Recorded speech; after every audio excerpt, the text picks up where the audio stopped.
Dallas Jenkins knew exactly what he was walking into. The moment he sat down to film his response, he wasn't just defending a TV show, he was stepping into the center of a war that had been brewing far beyond The Chosen. In his calm but unwavering voice, he began by reminding everyone that The Chosen is about Jesus. But then came the line that would echo far louder than any other: Christianity is not a monolith. In other words, it isn't a single voice, a single style, or a single interpretation. Those 6 words tore the curtain open. Some viewers took them as a betrayal. Others heard them as truth finally being spoken aloud. Because underneath the outrage over one flag was a much deeper fear, the fear that the church is changing, and maybe already has. Jenkins clarified that the flag didn't reflect an official stance by the production, nor was it part of a storyline, but he also didn't condemn it. He didn't demand its removal. He didn't draw a line in the sand.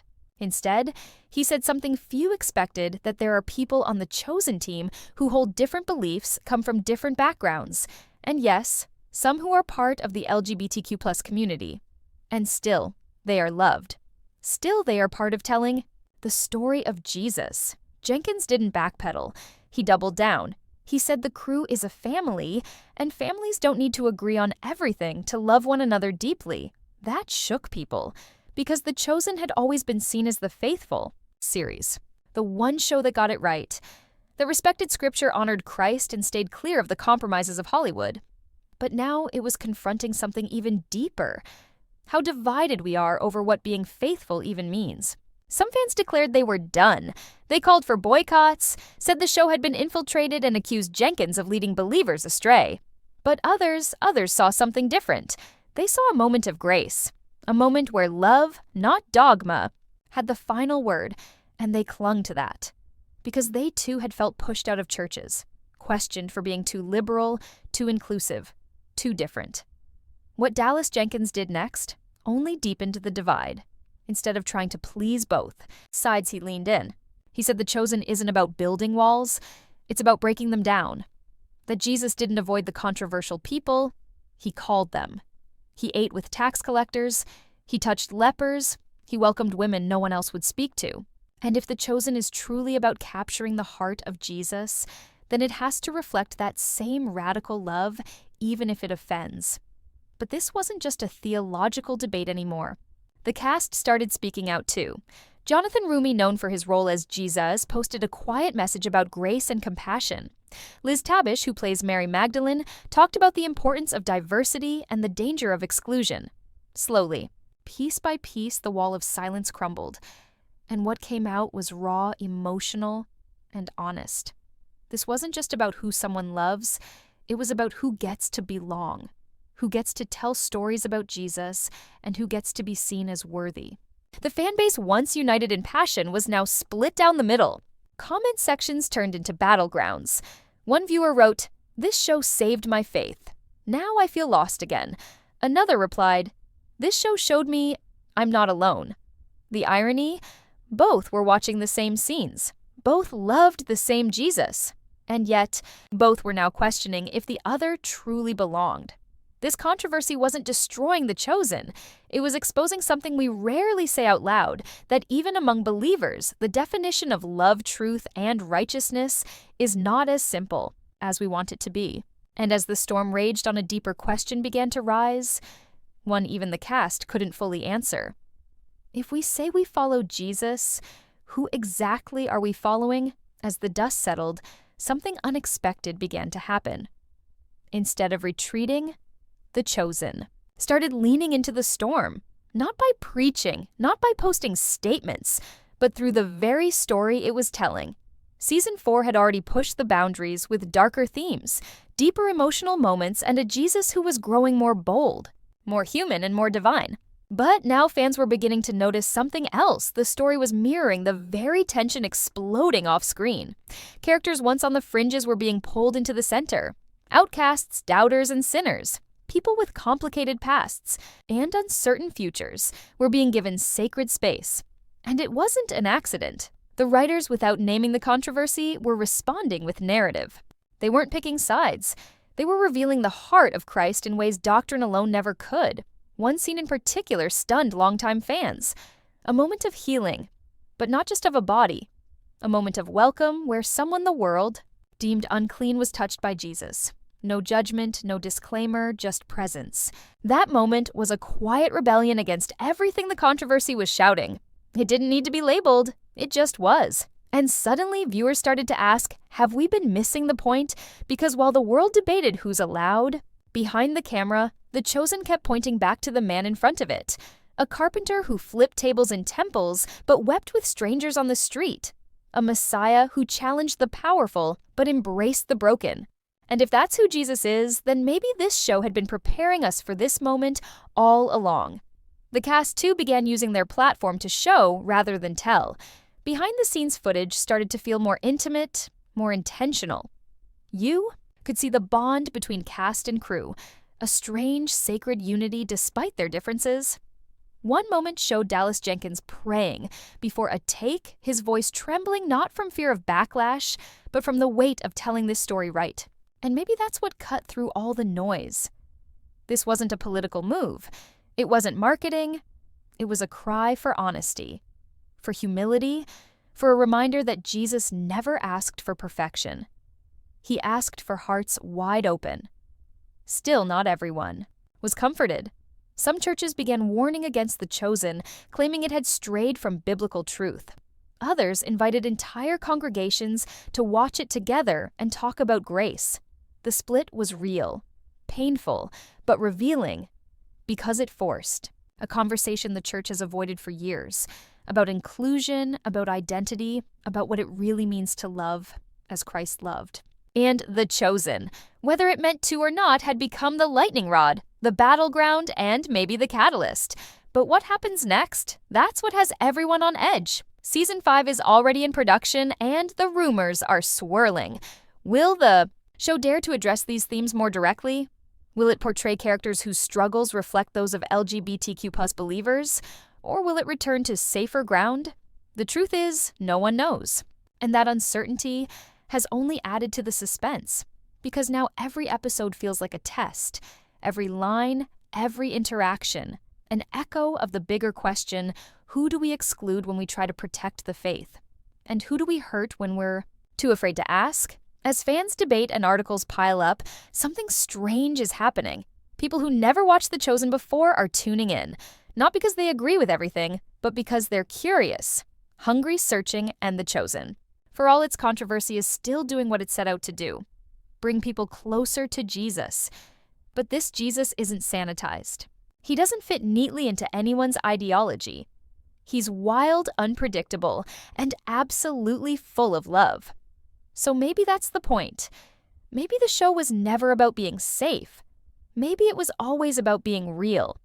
And in the fire of controversy, maybe The Chosen has finally become the very thing it was meant to be: a mirror, one that forces us to look at our faith, our fears, and our love, and ask if they truly reflect the one we claim to follow. Behind closed doors, something is shifting. Sources close to production are starting to leak whispers about what's coming in the next chapter of The Chosen. And if these leaks are true, the controversy may have only fueled the writers to go bolder, deeper, and even more fearless.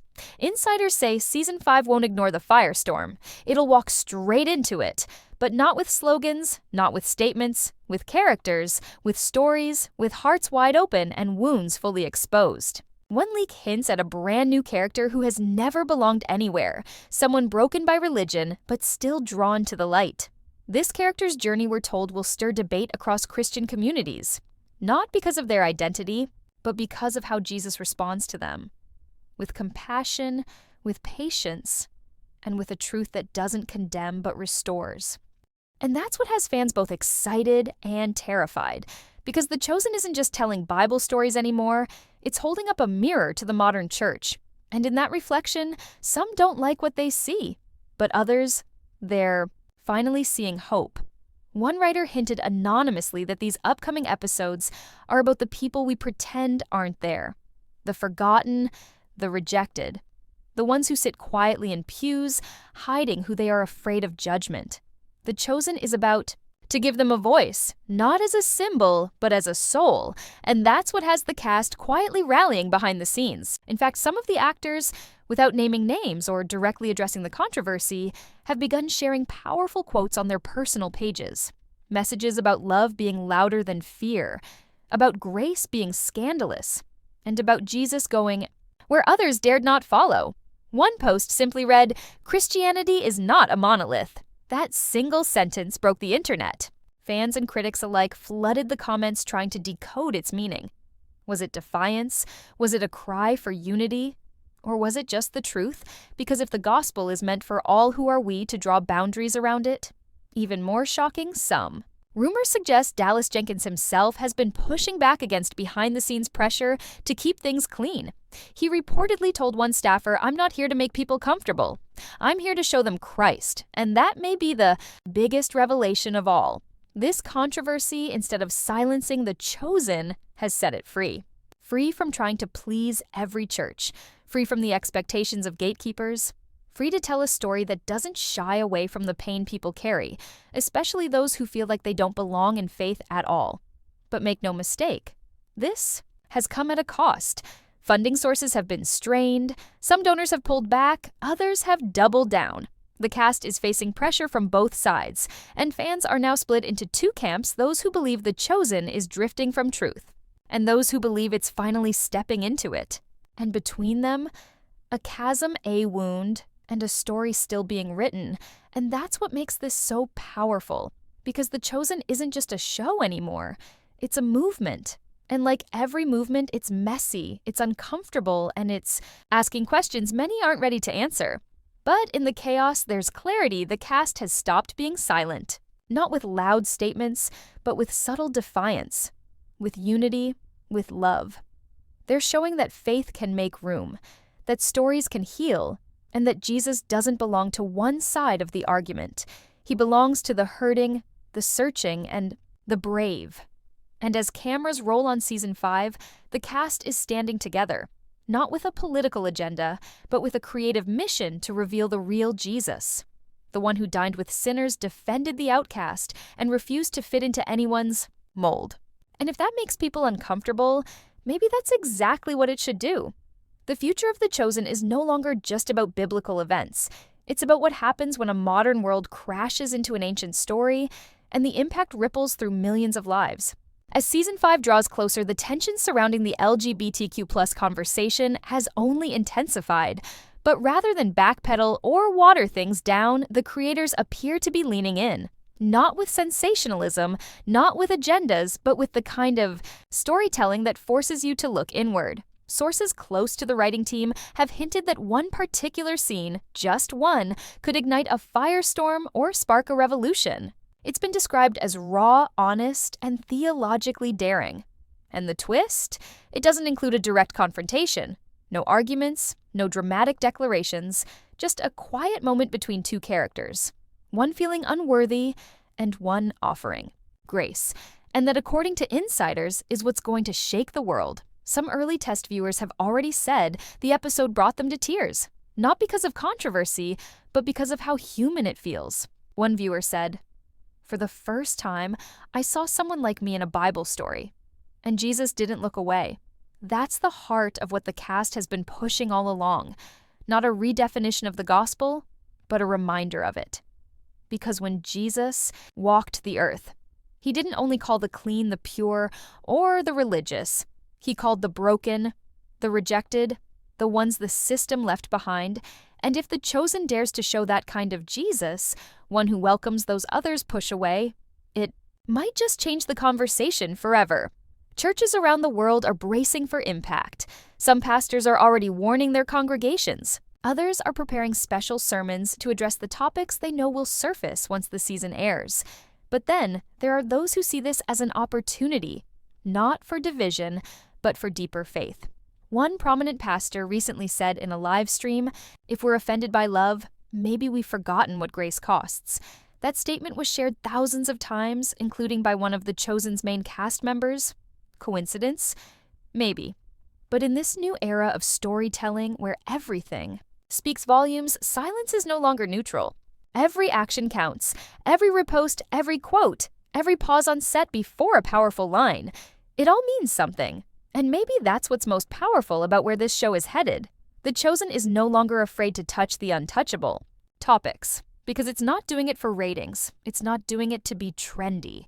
It's doing it because these stories, these souls, are real. They sit in our churches, they scroll through our feeds, they pray in the dark, wondering if God hears them, and the Chosen is about to look them in the eyes and say, yes, he does. But the road ahead won't be easy. There will be backlash, there will be threats. Some fans will walk away, some networks might hesitate, but the cast seems ready, united bold, and more convicted than ever. Dallas Jenkins is rumored to have said, during a team meeting, if Jesus didn't run from the crowds who hated him, why should we? That spirit, defiant, faithful, and full of grace, may be the true legacy of the Chosen. Because in the end, this isn't just a show about Jesus. It's a show that's becoming like Jesus. Fearless, loving, misunderstood, and willing to go where no one else will. Season 5 isn't just another chapter, it's a reckoning. And the cast has made one thing clear. The silence is broken. The story is still being written. And everyone, no matter who they are, is invited to watch and wonder what it truly means to follow him. So where does the Chosen go from here? The silence has been shattered, the cast has spoken, and now the world is watching. But this moment feels different. Not just another press cycle, not just another headline. Something deeper is unfolding, like the air just before a storm charged with both fear and hope. The conversation around LGBTQ+ inclusion in Christian media is no longer confined to fringe debates or whispered comments in church pews. Now it's global. And the Chosen, whether it meant to or not, has become the spark. Fans, critics, theologians, and everyday viewers are all asking the same question: can a show about Jesus be both faithful to Scripture and compassionate toward those who've long felt unwelcome in its stories? And that's the tension the Chosen is now living in. The edge between tradition and transformation. The line between doctrine and empathy. And maybe that's exactly where Jesus would stand. Not erasing truth, but refusing to weaponize it. Not denying sin, but never denying love. That's what the cast is trying to say in every interview, every post, every quiet moment of solidarity. They're not rewriting the gospel. They're revealing the parts many were too afraid to look at. The parts where Jesus touched lepers, dined with outcasts, defended the shamed.